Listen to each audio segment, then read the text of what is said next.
Hello. നമ്മൾ ഇന്ന് തിരിച്ചു വന്നിരിക്കുന്നത് നമ്മുടെ ബാങ്കോക്ക് വീഡിയോയുടെ മറ്റൊരു പാട്ടായിട്ടാണ്. നമ്മൾ ഇന്ന് പോകുന്നതെന്ന് പറയുന്നത് ഇവിടുത്തെ വളരെ പ്രധാനപ്പെട്ട ഒരു അമ്പലത്തിലേക്കാണ്. അതിൻ്റെ പേരാണ് വാട്ട് ഫോ. വാട്ട് ഫോയുടെ പ്രത്യേകത എന്ന് പറയുന്നത് ശയിക്കുന്ന ബുദ്ധനാണ്. ഈ ശയിക്കുന്ന ബുദ്ധ പ്രതിമയുടെ നീളമെന്ന് പറയുന്നത് 46 മീറ്ററും 15 മീറ്റർ ഉയരവുമാണ് ഇതിനുള്ളത്. ഇത് നമുക്ക് പോയി കാണണമെന്നുണ്ടെങ്കിൽ നിങ്ങൾ ആദ്യം പോയി ഒരു എൻട്രി ടിക്കറ്റ് എടുക്കണം. എൻട്രി ടിക്കറ്റ് എടുത്തു കഴിഞ്ഞാൽ മാത്രമേ നമുക്ക് അകത്തേക്ക് പോകാൻ പറ്റുള്ളൂ.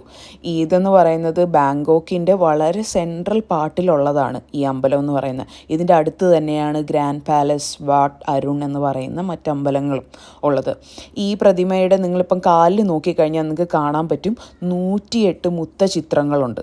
അതിൽ മെയിനായിട്ട് അവർ അതിൻ്റെ അകത്ത് പറയുന്നതെന്ന് പറയുന്നത് ബുദ്ധൻ്റെ ജീവിതവും ബുദ്ധൻ കടന്നുപോയ ആ യാത്രയൊക്കെയാണ് അവരതിൻ്റെ അകത്ത് മുഴുവനായിട്ട് എക്സ്പ്ലെയിൻ ചെയ്തിട്ടുള്ളത്. നിങ്ങൾ ബാങ്കോക്ക് പോകുന്നുണ്ടെങ്കിൽ വളരെ മസ്റ്റ് എന്ന് ഞാൻ പറയുന്ന ഒരു സ്ഥലമാണിതെന്ന് പറയുന്നത്. നിങ്ങൾ പോയി കാണുക. നിങ്ങൾക്കത് കാണുമ്പോഴത്തേനും ശരിക്കും ഈ ഇതിൽ കാണിക്കുന്നതിനെക്കാട്ടിലും ഒരു നല്ലൊരു അപ്പീലിംഗ് ആണ് നമ്മൾ നേരിട്ട് പോയി കാണുമ്പോൾ. അപ്പോൾ അത്രയേ ഉള്ളൂ. വീണ്ടും മറ്റൊരു വീഡിയോ ആയിട്ട് തിരിച്ചു വരാം. Bye bye.